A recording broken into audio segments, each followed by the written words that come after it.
Olá, boa noite.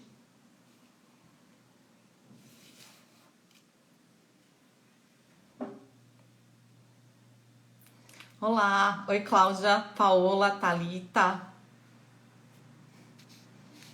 Olá, Luiz, tudo bom? Estão me vendo bem, ouvindo bem? Boa noite, Paola. Paola, você queria uma live sobre Fernando Pessoa, hein? Hoje chegou seu dia. Ó, a Lisa já entrou, a convidada da gente de hoje. Oi, Leque, tudo bom? Faz tempo que eu não te vejo aqui. Boa noite, Thalita. Olá, vou autorizar a entrada da Lisa. Ah, que bom, Clau. A Lisa logo vai aparecer aí e aí a gente vai começar a conversar com ela. Eva! Ah, aqui estou. Aí você está, Lisa, tudo bem? Gente, consegui, né? Hoje foi fácil você entrar Ué, aqui. Tá ótimo. muito melhor. Você está me ouvindo bem e me vendo bem para a nossa conversa? Então tá Sim, sim. ótimo. Eu queria começar te dando as boas-vindas ao Letradas e Confinadas, agradecendo a sua presença aqui. A gente ficou muito feliz de fazer essa live com você, né? A gente vai fazer essa live revisitando Pessoa.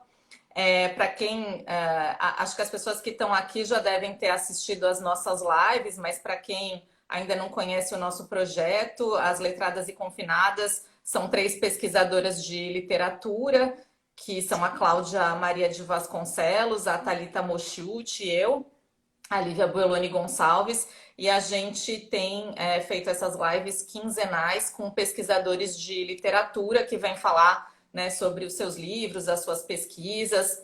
A Lisa tem um livro sobre o Fernando Pessoa, então ela é a nossa convidada de hoje para falar sobre esse poeta tão importante.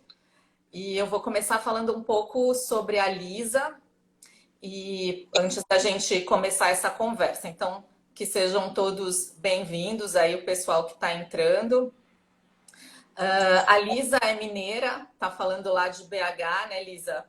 Uh, a Lisa é bacharel em letras pela UFMG, mestre em literatura brasileira também pela UFMG e doutora em teoria literária e literatura comparada pela USP. Né, foi no doutorado dela que ela estudou o Fernando Pessoa e depois, entre 2013 e 2017, a Lisa desenvolveu uma pesquisa de pós-doutorado estudando literatura pós-colonial portuguesa na Universidade Federal da Bahia. Estou com um pouco de tosse. A Lisa dedicou, então, os últimos anos da sua carreira ao comparativismo em língua portuguesa, com foco especial nos temas da violência, da biopolítica e pós-colonialidade. Desde 2019, ela vem atuando como professora adjunta no Cefet, em Minas Gerais. E o nome do livro da Lisa sobre o Fernando Pessoa, que foi publicado pela Relicário em 2015, é o Vertigens do Eu, Autoria, Alteridade e Autobiografia na obra de Fernando Pessoa. Bom, Lisa, vamos começar aquecendo aqui a nossa conversa sobre o Pessoa. E eu ia pedir para a gente começar, enquanto aí o pessoal está chegando, para falar um pouco, que você pudesse falar um pouco sobre a biografia do Pessoa, né? O que você destacaria na biografia do Pessoa, que é justamente, né? Ele morre jovem, né? Um poeta que morre com 47 anos, tem uma trajetória tão importante, tem essa passagem pela África do Sul, a escrita em língua inglesa, depois a volta para Portugal, então a importância para o modernismo, né? Então, dentro de tudo isso, eu ia pedir para você comentar um pouco a biografia e o que você destacaria aí na biografia dele. Oi, querida. Fantástico estar aqui com vocês, né? Que convite lindo esse, eu tô adorando, achando muito, muito legal essa ideia de conseguir se encontrar e conversar sobre pessoa no meio dessa situação. Mas você perguntou aí o que eu destacaria, né? O que a maioria das pessoas destacam é justamente esse descompasso entre uma obra tão grande e uma vida tão pequena, ou então às vezes até tão mesquinha, né? A verdade é que a vida do Pessoa ela não tem grandes fatos, né? Ele teve, ou pelo menos pelo que a gente sabe, ele teve basicamente uma vida literária. Ele nasceu em Lisboa em 1888, perdeu o pai muito cedo. A mãe se casou com um homem que veio a ser diplomata na África do Sul, então com uns 8 anos de idade ele e a mãe mudam para a África do Sul, e a mãe reconstitui essa nova família por lá.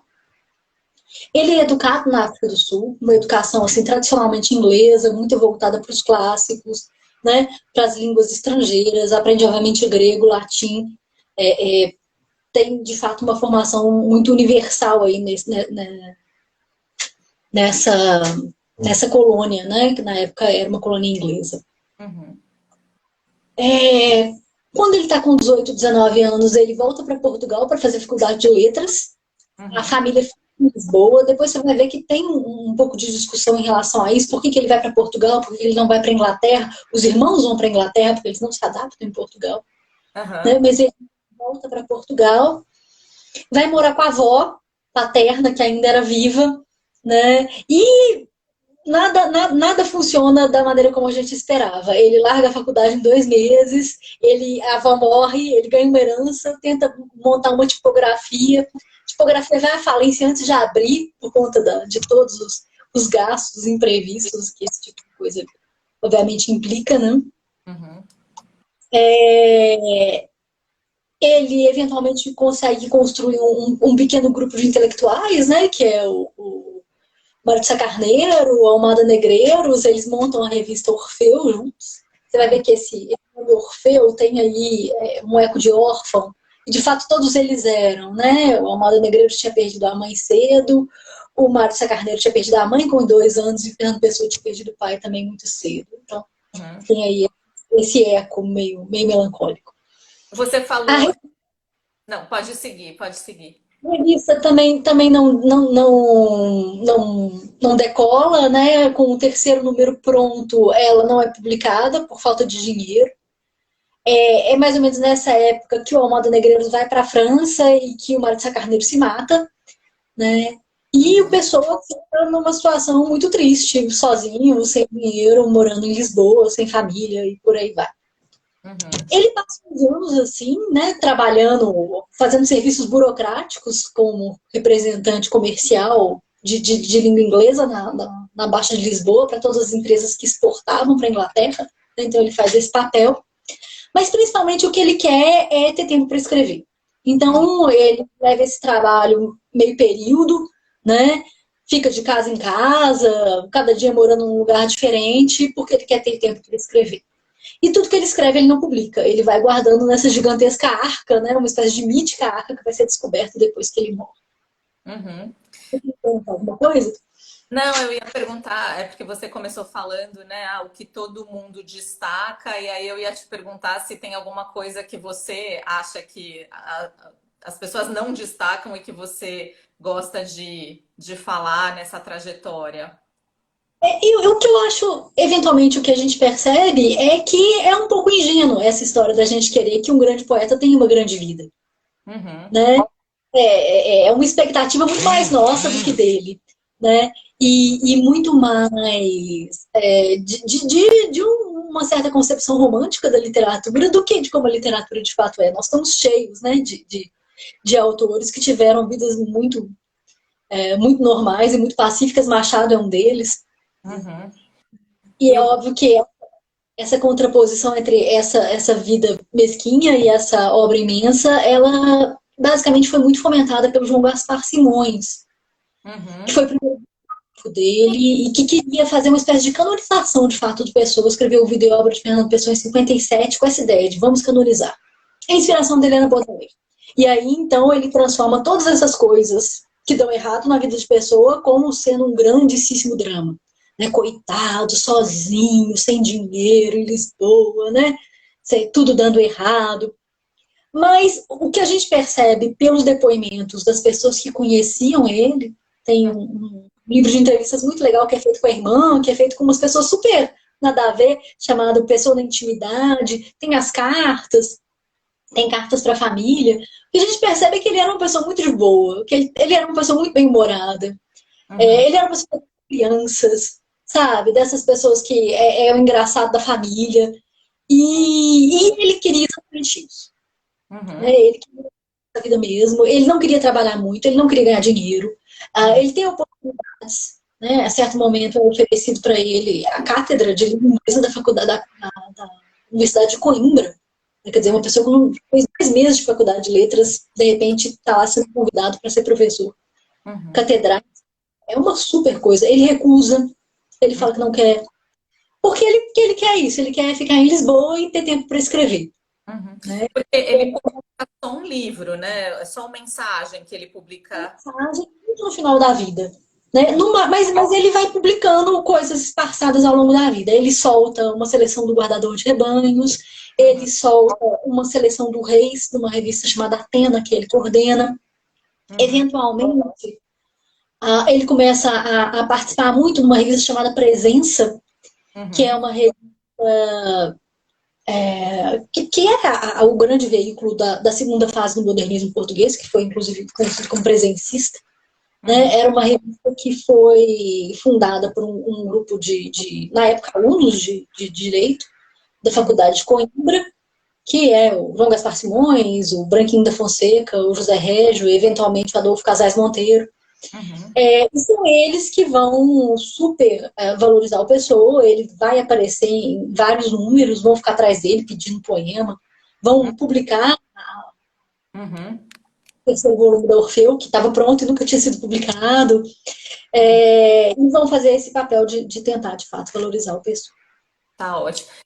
Quem quiser fazer perguntas para a Lisa, eu estou olhando aqui, viu, pessoal? A Cláudia está comentando que ele estava focado na obra, que se não morresse teria publicado mais.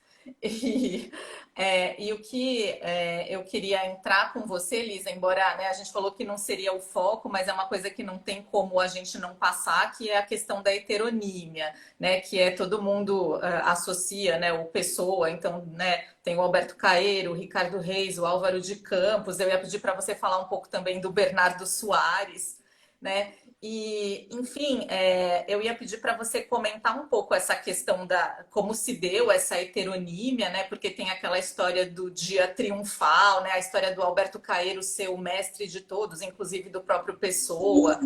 Então, eu ia pedir para você contar um pouco essa história dos heterônimos, e aí depois a gente pode falar um pouco do estilo de cada um, falar um pouco separadamente.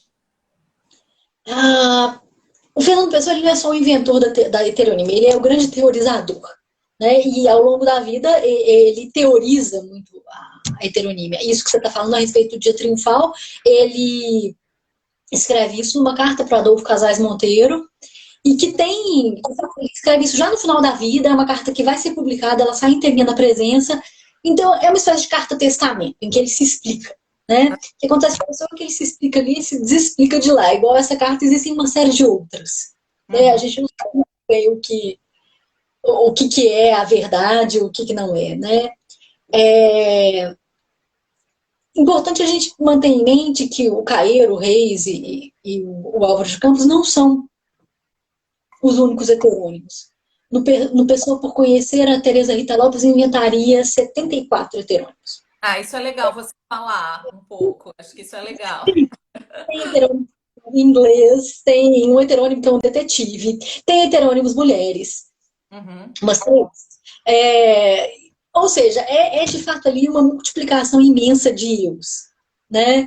A Teresa Rita Lopes vai seguir o próprio Fernando Pessoa, que vai dizer que heterônimos são só esses três, e aí ela vai chamar os outros de personalidades literárias. Porque ele tá. nunca lá, né? O próprio livro do Desassossego tem horas que ele fala que é do Bernardo Soares, tem outra hora que ele fala que é de uma outra pessoa, né? É aquela coisa que as personalidades literárias elas ficam um pouco mais em cima do muro. Uhum, O Reis, o Campos e o Caeiro são os que são de fato bem elaborados, eles têm uma biografiazinha, né? Cada um deles tem uma personalidade, cada um deles tem um estilo, mas principalmente cada um deles representa um tipo de literatura, Uhum. né? O Caeiro, ele seria uma literatura, vamos dizer assim, pré-adâmica, né? Imagine o primeiro homem no mundo descobrindo todas as coisas, né? Uhum. Então, não é à toa que as pessoas comparam o Caeiro com São Francisco de Assis, não é à toa que a Leila Perrone Moisés vai comparar o Caeiro com o Zen budismo, quer dizer, tem uma coisa quase de religiosa, né? De descoberta do mundo, de invenção de algo muito novo, né? E obviamente muito bonito, né? Eu completamente Eu adoro apaixonada por isso.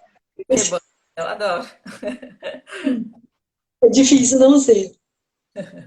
O rei seria uma espécie de poeta da decadência, né? Aquele poeta que conhece todos os clássicos, que leu tudo, que viu tudo, mas que não está lá, mas vamos dizer assim, no auge, né? De um período clássico qualquer, mas seria o equivalente a um helenismo, vamos dizer assim, né? Uhum. Um poeta da decadência, né? Em que vai ali flertar com o estoicismo, vai estar sempre fazendo umas métricas super complexas, né?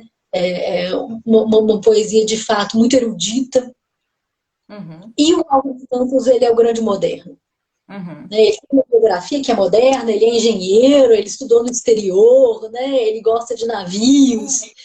E, e é isso, é essa pessoa apaixonada pela modernidade e aterrorizada com a modernidade. Então é aquela coisa que ele não sabe se ele se joga ou se ele morre de medo. Né? Uhum. E você tinha comentado comigo essa coisa do próprio Pessoa fazer espécies de performances, como, né, dele sair com o Álvaro de Campos. Sim, sim, de certo ponto. Eu não sei muito a respeito.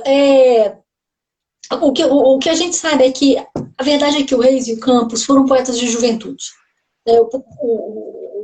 O Fernando Pessoa inventou eles quando novo. Essa coisa do dia triunfal e por aí vai, isso foi uma coisa de juventude.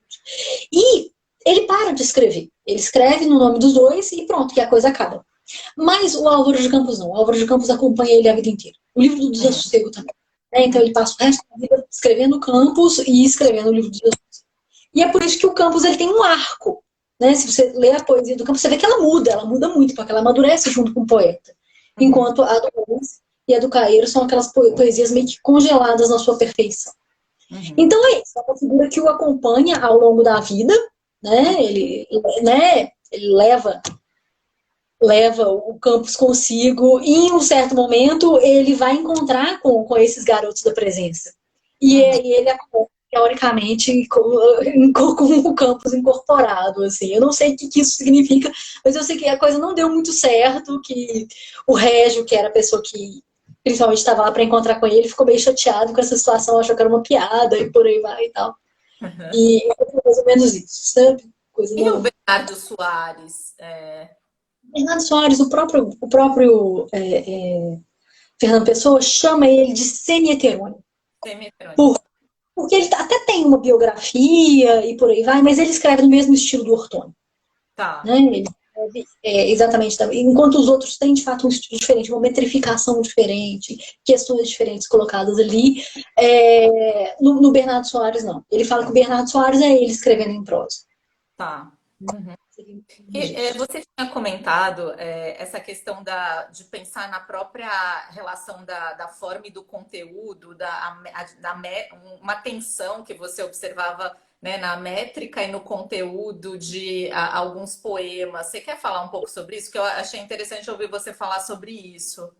Então, quem aponta para essas questões estilísticas do Pessoa é a Leila Perrone Moisés e é o Jacinto do Prado Coelho. Eles têm artigos super estilísticos e é engraçado que eles acabam sendo super okay. Relevante?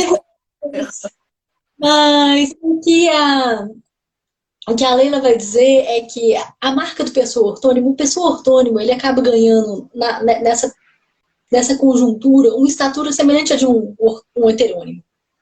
Né? Porque ele também é uma versão de pessoa. né, o pessoa ortônimo. Ele não é uma pessoa inteiro, ele é um aspecto, ele tem problemas muito específicos, ele tem uma métrica também muito específica, ele é a pessoa que vai refletir sobre a heteronímia, mas a sensação, que foi o que eu defendi na minha tese, é que ele está, na poesia ortônima, ele está refletindo sobre isso de dentro e não de fora. Ele está refletindo como parte, não como autor. Né? Uhum. E a grande tensão que a Leila vai identificar nessa poesia ortônima é justamente entre uma métrica que é muito cantante, né? Então, a poesia ortônima ela é basicamente redondilhas maiores, redondilhas menores, é o verso mais tradicional Uhum. da poesia, né? É o verso mais simples, é o verso das cantigas de roda, dos versinhos, né, populares, e é o tipo de verso típico para gente cantar musiquinhas repetitivas e bobinhas. Uhum. E vai então pegar uma poesia super complexa, super filosófica e vai jogar nesse tipo de verso. E vai Uhum. deixar o leitor maluco, né? Porque você não sabe se você se deixa levar por essa música, que, Uhum. que, que é quase fazer cantar, vamos dizer assim, não prestar atenção no conteúdo, e aquele conteúdo super sério, super filosófico. Né? O Uhum. poeta é o fingidor, é o ápice disso. O poeta é o fingidor, finge tão completamente, que seja fingir que é adorador do deserto sente. Quer dizer, olha que musiquinha, mais facinha, né? E para prestar atenção, a coisa é super difícil. Né? Uhum. A Então, gente seria mais ou menos essa tensão que a gente pega aí no ortônimo. tá ótimo. A gente tem uma questão aqui ainda sobre isso dos heterônimos, da Alec Onias, perguntando falando que a obra do Pessoa é brilhante, né? E te perguntando se existe algo de loucura nessa quantidade de escrever em nome de outro, algo como várias personalidades, ou se seria pura arte. Olha, é pura arte, a verdade é essa. Assim, ele tem muita consciência do que ele está fazendo. Né? Ele sabe muito bem o que ele está fazendo. Ele tem a sua filiação, né, lá com o Robert Barrett Browning, com o próprio Shakespeare, né, que é a questão das máscaras. Né? É muito claro que os heterônimos eles são não só pessoas, eles são estilos. Uhum. Né? Então é meio isso. Assim, eu acho que o filme Pessoa ele tem um pouco desse flerte com a loucura. Né? A gente sente um pouco isso nele, sente um pouco isso na gente na hora que lê, mas um pouco por conta dessa abundância, né? Essa abundância imensa que no final vai te deixando, de fato, meio perdido. Assim. Uhum. Mas eu tenho muita consciência do que está fazendo. Uhum. Né? Elisa, antes da gente ir para um tema aqui que eu sei que você gostaria de falar, eu ia pedir só para você falar mais um pouquinho. Você falou no começo, né, sobre ali a revista Orfeu, né, a presença, e eu ia pedir para você comentar um pouco mais essa questão ali da importância dele no modernismo, né, para o modernismo, a importância dessas revistas. Se você quiser falar um pouco, porque existe até, né, uma relação que se faz com o próprio modernismo brasileiro, né? Se você quiser comentar um pouco isso, eu acho que seria interessante também, pensando aí na teoria, um pouquinho de teoria.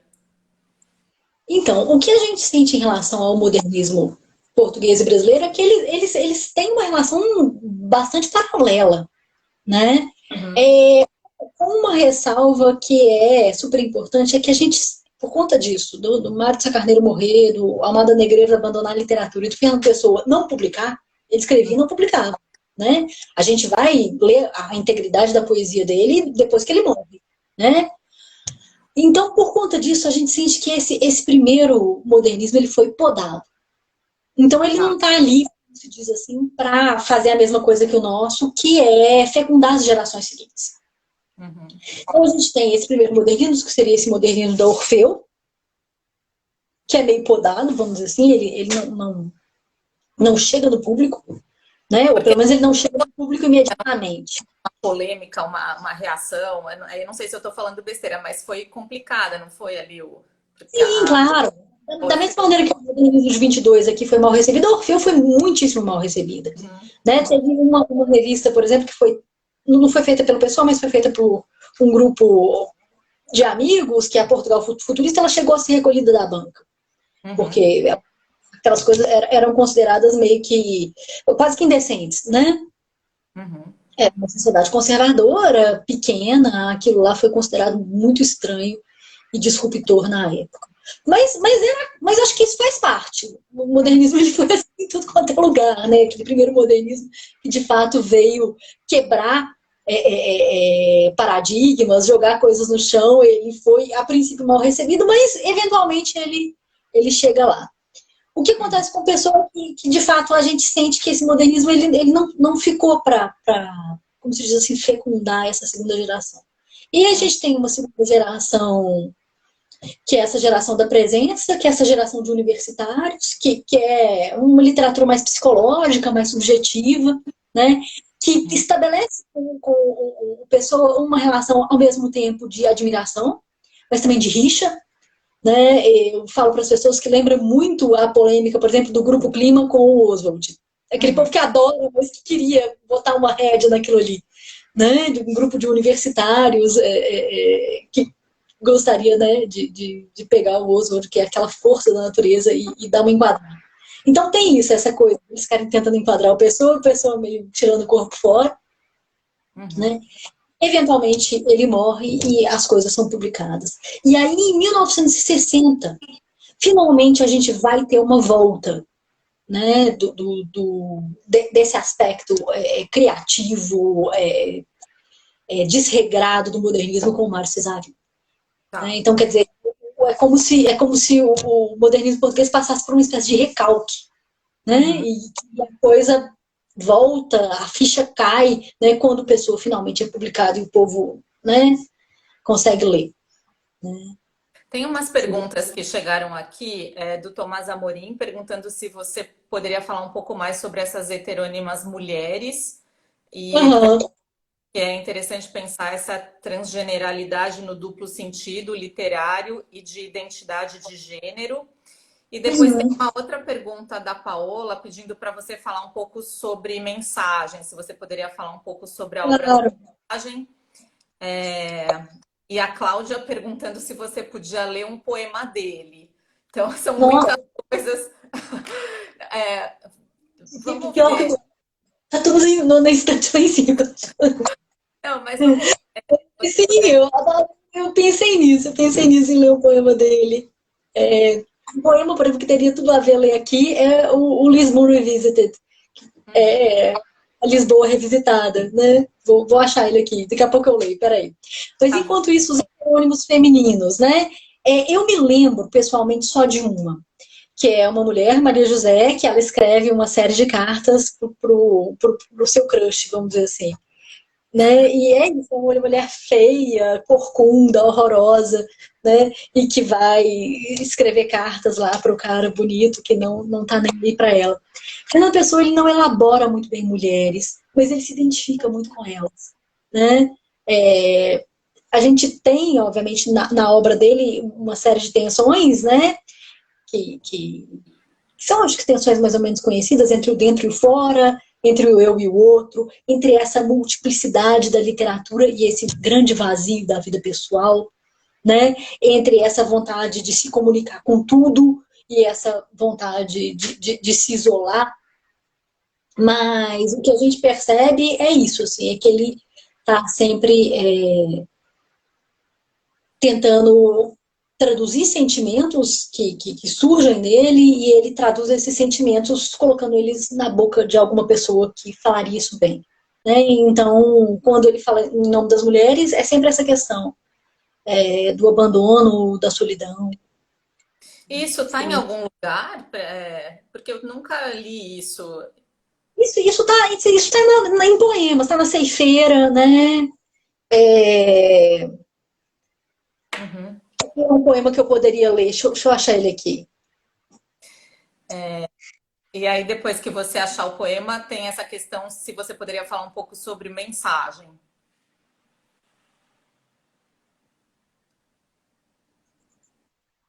Deixa eu achar, ceifeira.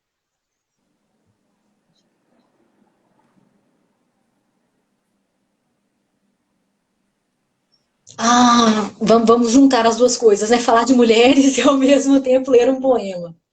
Esse foi um poema que foi publicado em vida, ou seja, é uma coisa que ele, na qual ele de fato investiu, né?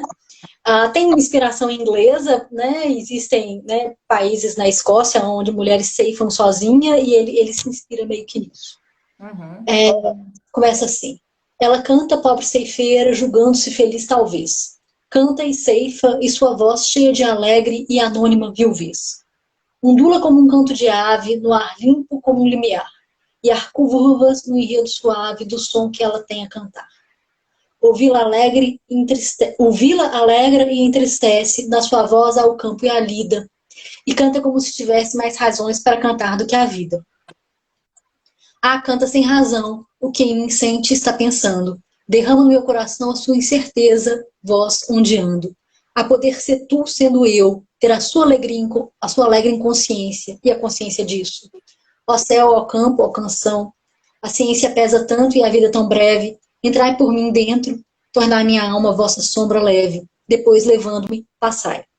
Que é sempre essa coisa que ele tem de se identificar com os sentimentos das pessoas, né? Mas não conseguir, porque ele pensa, né? O drama é sempre mais ou menos isso. Uhum. Obrigada por ter lido aí pra gente. E uma mensagem, assim, só para. O que você tem Mensagem, sobre o mensagem é uma obra engraçada, assim, é uma obra que não encaixa em lugar nenhum. Né? Ela não é de nenhum heterônimo, o Fernando Pessoa publica ela com o próprio nome, mas ela não bate com a obra ortônica. Né? A obra ortônima, como eu disse, ela é quase. O Fernando Pessoa ortônimo, ele é uma figura ali do panteão da heteronímia. Ele tem também um estilo próprio, ele também tem questões próprias, ele também tem relação com o Reis, com o Campos, eles escrevem uns para os outros. Né? Ele é o desprezado do grupo. Ele é sempre o desprezado do grupo e por aí vai. Então, ele tem um Fernando Pessoa ortônimo que faz ali parte da heteronímia. A mensagem não, a mensagem é uma coisa extra, né? Uhum. É uma coisa fora. É uma coisa em que o Fernando Pessoa pegou toda essa sua capacidade de abstração e de, ao mesmo tempo, criatividade e de penetração na literatura para falar do Império Português, né? Uhum. E é isso, ele fala disso de uma maneira linda e ao mesmo tempo estranhíssima, né? Uhum. Que é essa mensagem. Tanto que a mensagem é um texto meio de conveniência, ele faz para um concurso, não ganha o concurso. Quer dizer, olha Uhum. que horror, não ganha o concurso. E o Antônio Ferro, que na época era amigo dele, né, e elabora um segundo lugar, né? Ele falou, não, você ganhou o segundo lugar. E aí ele cria um segundo lugar no concurso para poder conseguir premiar a mensagem ser publicada. Uhum. Né? Uma coisa legal é que a mensagem ele é um texto tardio, é engraçado, é o único texto do Fernando Pessoa publicado, mas é um texto tardio, ele escreve isso no final da vida, publica isso no final da vida. Uhum. E a curiosidade super interessante. Tem poemas de mensagem nas coletâneas de poesia. É, é, Desculpa, sul-africanas. Uhum. Então, como ele morou na África do Sul, existem pessoas, né, da África do Sul que entendem que ele poderia ser entendido como um poeta da África do Sul. Uhum. Então, por exemplo, poemas de mensagem entram em coletâneas da África do Sul. Uhum. Interessante. Porque é Ah. super interessante, super bonito isso. É, os sul-africanos, né, eles conseguem perceber, eles sentem que o mar ali é o mar da África do Sul. Tem alguma coisa ali que não é o Mediterrâneo, não é aquele mar domado, vamos dizer assim, da Europa. Né? Tem algo ali, de fato, de selvagem, Uhum. de frio, que é típico ali da África do Sul. Então, eles veem isso ali. O Uhum. que é muito legal, assim, Muito legal. pensar Ah, que no final da vida o pessoa estava, entre outras coisas, revisitando essa infância, essa adolescência, uhum. esse momento da juventude aqui, do qual ele fala muito pouco. Uhum. Ainda tem uma questão aqui, o pessoal ficou curioso com a questão das heterônimas mulheres. A Thalita está perguntando se existe alguma edição que reúna só as heterônimas mulheres. Existe isso? Não existe porque é muito pouca coisa. Né? O Aham. Fernando Pessoa, ele é isso, assim, ele tem uma parte da obra que é muito organizada, que ele, óbvio, ele deixa sem publicar, mas ele deixa de uma maneira muito organizada, que é o caso, por exemplo, do guardador de rebanhos, que ele tá lá todo batido à máquina, com uma capa, né, foi achado amarrado no Uhum. embrulho, um livro, né? O Reis também estava muito organizado. E ele tem coisas desorganizadíssimas, né? Coisas que ele escrevia em guardanapo. Uhum. Coisas que ele escrevia, e aí ele virava a página, ele escrevia de novo, aí ele virava a página, escrevia de novo, e aí você tem uma página com 4 coisas diferentes, dependendo da maneira como você vira. Uhum. Então, essa heterônima mulher, ela é autora de 3 cartas. Uhum. O é o seguinte, na internet existe o arquivo pessoa. Uhum. Tudo aquilo que a pessoa fez, inclusive uma quantidade enorme de coisas que não está publicada, tem lá. Uhum. Então, você vai achar isso tudo lá, vai estar em obra inédita, mas Tá, você acha. tá ótimo. Liz, Editar.net, você acha tudo dele. É organizado pela Universidade Nova de Lisboa, pela equipe Pessoa, então a coisa é muito direitinha e ela está toda lá. tá ótimo. E eu acho que a gente podia entrar num assunto que eu sei que você tem vontade de falar, né? Que é essa questão do tema da sexualidade, do amor na obra do Pessoa, né? Então, vou te passar a palavra para falar sobre isso, que eu sei que é uma coisa que você está com vontade de falar. E eu tô porque é uma coisa que as pessoas sentem falta, né? E principalmente nesse descompasso entre vida e obra, as pessoas ficam pensando, gente, mas esse cara aí solteiro a vida inteira, com uma única namorada que é a Ofélia, não acontece nada, né? Ele não fala nada disso, né? Pensar que escreveu tanta literatura e o amor, que é um tema literário por excelência, não aparece em lugar nenhum, né? Cadê o coração aí nessa história? E é óbvio que o amor aparece, só que ele aparece na obra em inglês. Né? Fernando Pessoa tem Ah, uma obra super extensa em inglês, ele tem heterônimos em inglês, né? uhum, Um deles é o Alexander Surt, que é um uhum, heterônimo de juventude, assim. Ele, as primeiras obras que ele publica na vida são em inglês, que é o Antinous, o Vitalânio, e todas essas obras têm a questão do amor, da sexualidade, ela aparece, mas ela sempre aparece de uma maneira meio desviante. Né? Então, o Alexander Schirt vai ter uma quantidade enorme de poemas dedicados a uma mulher sempre distante, meio tirânica, né? É uma coisa tipicamente baudelairiana, assim, que ele uhum, admira a distância e ela só apronta. Por exemplo, uhum. no Epitalâmio a gente tem uma cena de casamento, né? A gente tem noiva se preparando para a sua festa de casamento. E é basicamente isso, né? Ela se preparando para a sua festa de casamento, ela se vestindo, ela se aprontando.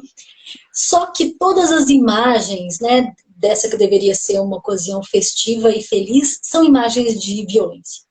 Né? De... Então, de violência. Tá.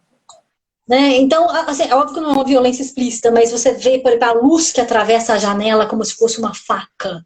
Né? Você tem uma série de elementos cortantes. Você vê essa noiva sendo de branco, sendo descrita como uma espécie de ovelhinha que vai ser abatida, vamos dizer assim, né? Toda inocentezinha. Então é isso, assim, tem aí um conteúdo pesado e negativo associado a essa ocasião que deveria ser festiva e positiva. Uhum. E o outro, que é de fato perturbador, que é o Antino, é uma reconstituição da morte do Antino, a amante do rei Adriano, que morreu, segundo a história nos conta, afogado no Nilo. Era, obviamente, muitíssimo mais novo, né? E o poema é um poema imenso, um poema narrativo. Ele vai basicamente descrever Antino trazendo o corpo, o Adriano trazendo o corpo do Antino para casa e olhando para esse corpo e sentindo desejo, né? Desejo por um corpo morto. Então é isso, a gente tem essa sexualidade, a gente tem essa situação amorosa, mas sempre apresentada dessa maneira meio perturbadora, desviante, nos poemas em inglês, né? Então, obviamente, tem aí um elemento aí de censura e isso chegou menos para o público, né? Uhum. No seu pós-doc, que um dos temas que você estudou foi a violência, você trouxe o Pessoa para isso ou não? Não entrou? Não, não. Tá. Eu trouxe pessoa. É engraçado isso, né? Pessoa, ele é um divisor de águas, assim, eu sinto na história da literatura portuguesa. Então, é engraçado isso, né?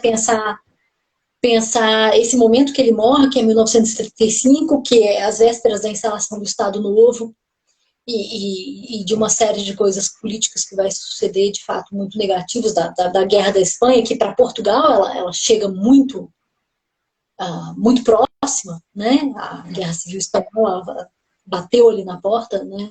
Em Portugal. E como que o Pessoa é uma figura que vai meio que assombrar a literatura dessa época.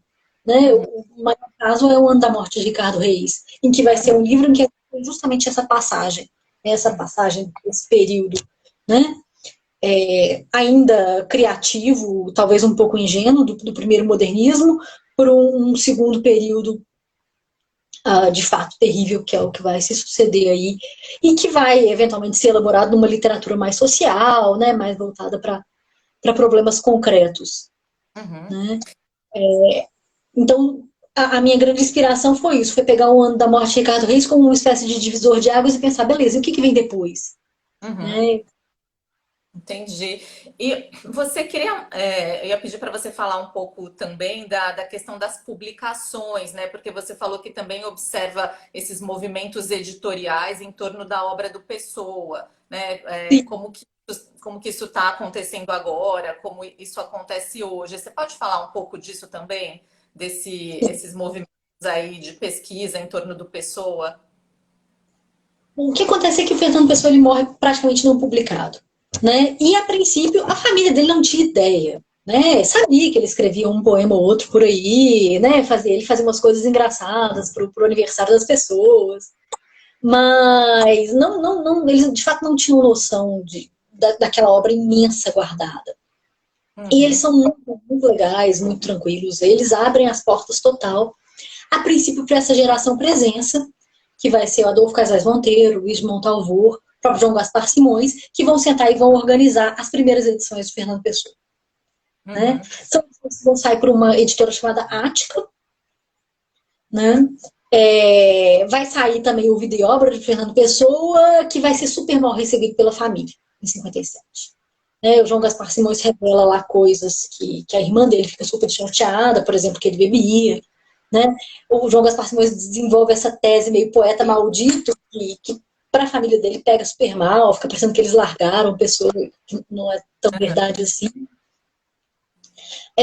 Tem uma insinuação, o João Gaspar Simões é um leitor de Freud de primeira hora, então ele tenta meio que psicanalizar a pessoa meio na marra, então tem uma série de insinuações ali de perversão, uhum, então a irmã, que era uma velhinha tradicional, fica chateadíssima com essa história, tira as coisas da mão dele, e aí as coisas vão passando, já cito de Prado Coelho, a pessoa que vai publicar, por exemplo, os livros do Sossego, né? uhum, Vão passando de mão em mão, até que em 1980, 88, comemoração do aniversário de 100 anos de Pessoa, eles sentam, organizam e a coisa vai de fato para a mão do governo. uhum, Né? O túmulo do Pessoa é transferido, ele vai, né? Os restos mortais eles vão lá ficar do lado de Camões, estavam enterrados num cemitério qualquer, e é feita uma equipe, chamada Equipe Pessoa, cuja tarefa é publicar o Pessoa. Né? E publicar baseado, de fato, nas premissas lá da edótica, da crítica editorial. Né? É um pessoal que está fazendo um trabalho, por um lado, muito sério, mas, por outro lado, às vezes tão sério que fica um pouco distante do público. tá. Né? E aí Uhum, eles publicam pela Imprensa Nacional o Caso da Moeda, são edições lindas, caríssimas e um pouco estranhas. uhum, Né?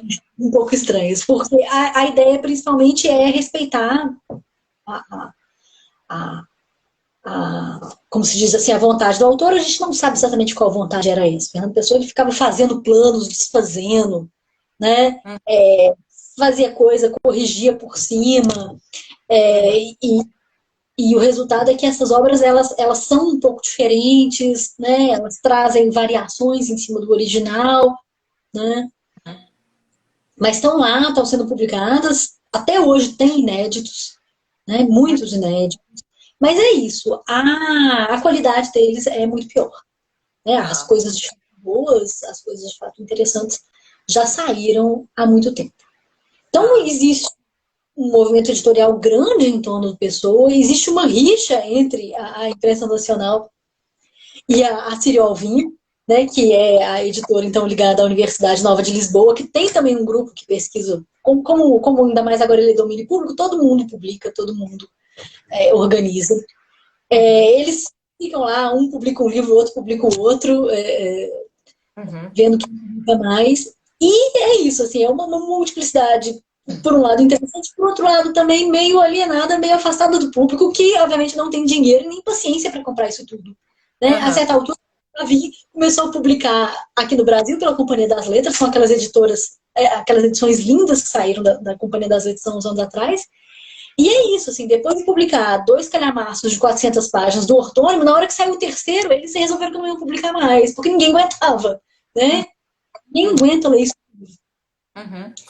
Claro, existe um movimento muito legal também de valorizar aquelas primeiras edições feitas pela Ática.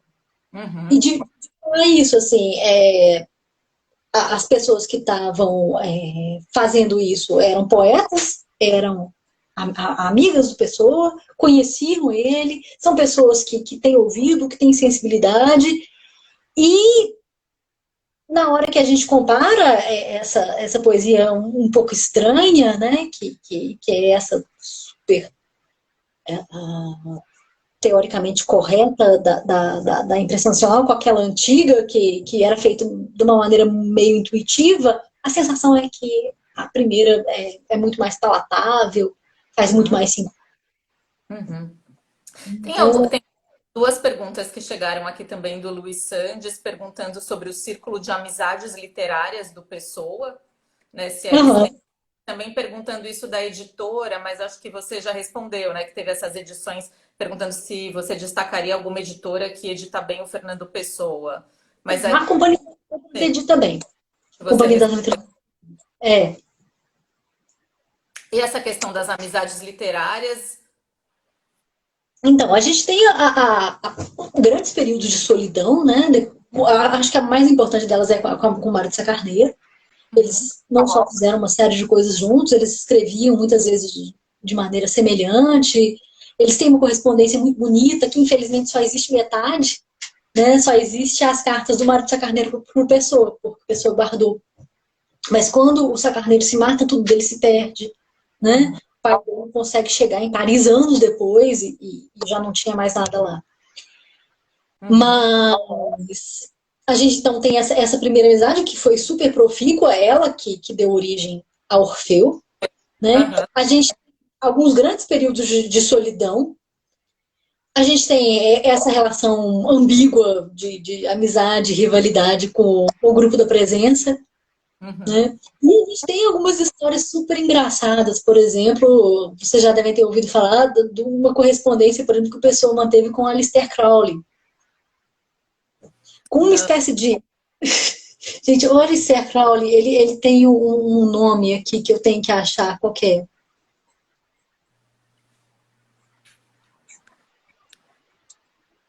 Peraí, eu achei que se eu falasse Aleister Crowley, você saberia quem é, mas então...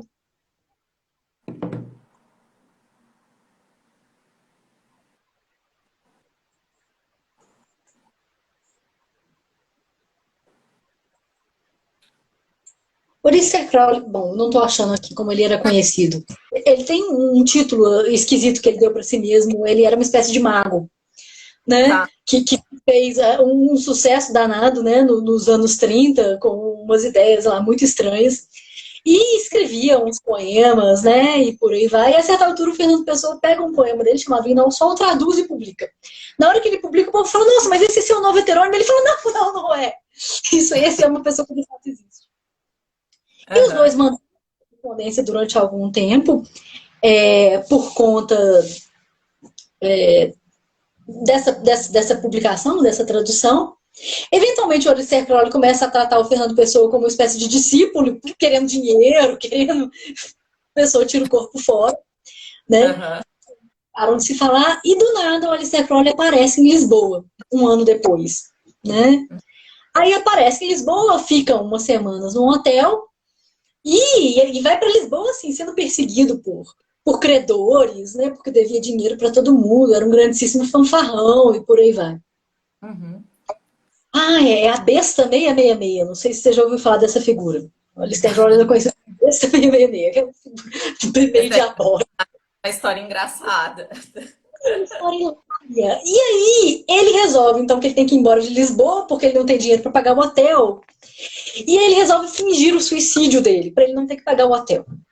E aí ele pede ajuda pro pessoa para fingir o suicídio. Aí o pessoal adora, né? Tipo assim, essa ideia de poder inventar uma história na vida real era o que ele gostaria de fazer, que são os heterônimos, né? Inventar Uhum. uma história. E aí, então, ele vai no suicídio. Escreve um bilhete, deixa umas coisas enigmáticas. Ah, numa região da costa entre Lisboa e Cascais, conhecida como Boca do Inferno, né? Que Uhum. é uma região com, de fato, ondas muito grandes, né? Correntes subterrâneas e que tudo que cai, especialmente nessa Boca do Inferno, tem de fato a forma de uma boca, né? Um Uhum. negócio de pedra gigantesco, é levado para o fundo do oceano e nunca mais recuperado. Então a ideia é que o Aleister Crowley tinha se jogado lá e o corpo dele nunca aparece. Uhum. E aí o pessoal começa a escrever reportagens sobre isso para o jornal, dizendo que o homem morreu. Né? A revista Times se interessa pelo assunto, o negócio vai virando uma gigantesca história.